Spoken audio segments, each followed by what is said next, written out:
This is Dave McCain with the Right Tree Genealogy.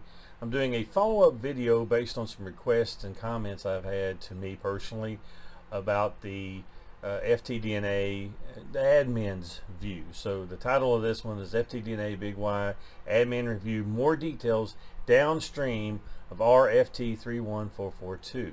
As a review, I have other videos and I'll attach them at the end of this.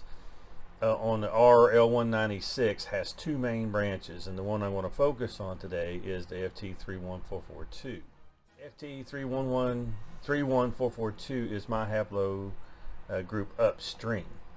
So when you click on this, you actually see my terminal SNP block, which is over in the corner here. My McCain block will show up.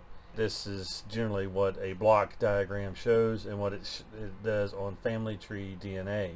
Now let's dive in as an admin into the admin data view.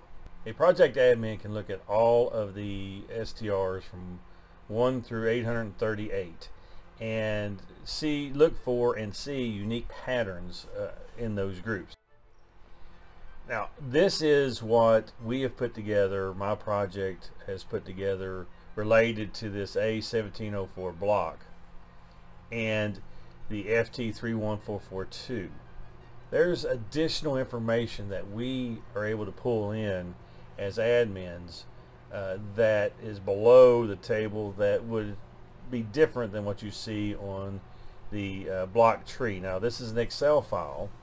So this is something we put together ourselves as admins. And getting down deeper and focusing down more into the area that directly affects mine and see what you can see here is we're able to look at the ySTRs and groups of ySTRs in comparison with SNPs and see if there's some patterns and things that helps us subgroup more. Right here under my personal terminal SNP area, my father and I, this is a few STRs that apply just to us. Well, when you look at this one, this is again the McCain group, again still the McCains, but this grouping of us have these unique ySTRs to us. And then as you step out further, this whole block of individuals here have FTY285 equals 12, and that is this whole group of individuals underneath FT29222. And then when you go a little bit further out to the FT27427, these are unique STRs or groups of STRs that apply to just that group. And then at the bottom here, that goes all the way out. It doesn't show it on the screen here, but that goes all the way across to the full FT31442. Let's look at this in a tabular form so that we can say, okay, I see this on here, that's great. Well, here is what this means. When we looked at the data, there are 14 individuals in a group here, and of that 14, this group of individuals has the FTY285 equals 12. The rest of them in that group, and even the one nearest matches to them, have the 11. So that isolates this group. That's unique to that group of individuals, and that's important as a project manager. This can help you or me as the project manager be able to separate individuals if I don't have a SNP available. So with that, is a very quick video here is some conclusions and comments in general. Here is, as an admin, we're able to see beyond the Y111s. Now you can look at your own individual kit or any kit you manage for that data beyond the Y111s, the big Y data. But if that's all you'll get to see, well, joining a project, those project administrators can pull all that data together to analyze and be able to give more information or pull together information to separate out individuals. I want to make this other note here or comment is just because there may not be a defining SNP, we can still use ySTRs to help us break out members if you're in a surname project or a haplogroup project.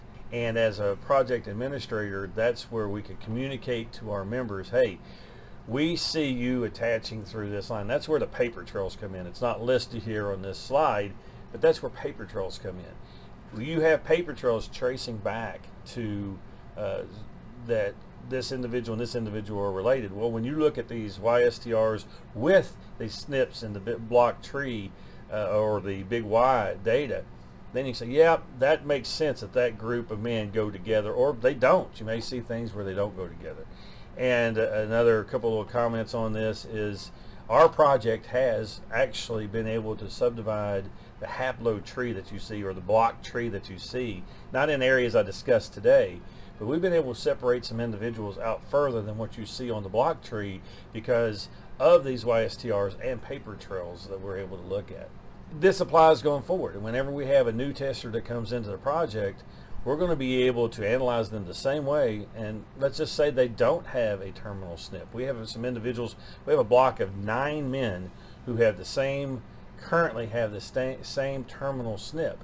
But with that said, we're able to break them up into about 3 groups that represent, based on these ySTR matchings with them, that show that, hey, yeah, this is where our paper trail says they should go, and this is where the ySTRs are hitting them.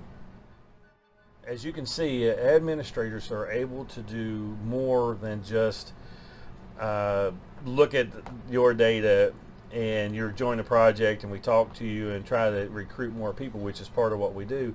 We can also look at it and help say, hey, this is a direction we would like for you to try to find a new tester in. You as the tester, or us, because we're testers as well, because we're volunteers doing this, we may see a point where, hey, this kit needs to be upgraded. Can they join the project, maybe help them get upgraded so we can redefine this area more and define the area more and allow us all to learn about our ancestors and how we all connect. Thanks for watching this video. Please consider subscribing right here, giving it a thumbs up, ring the bell notification, or watch some of these other videos.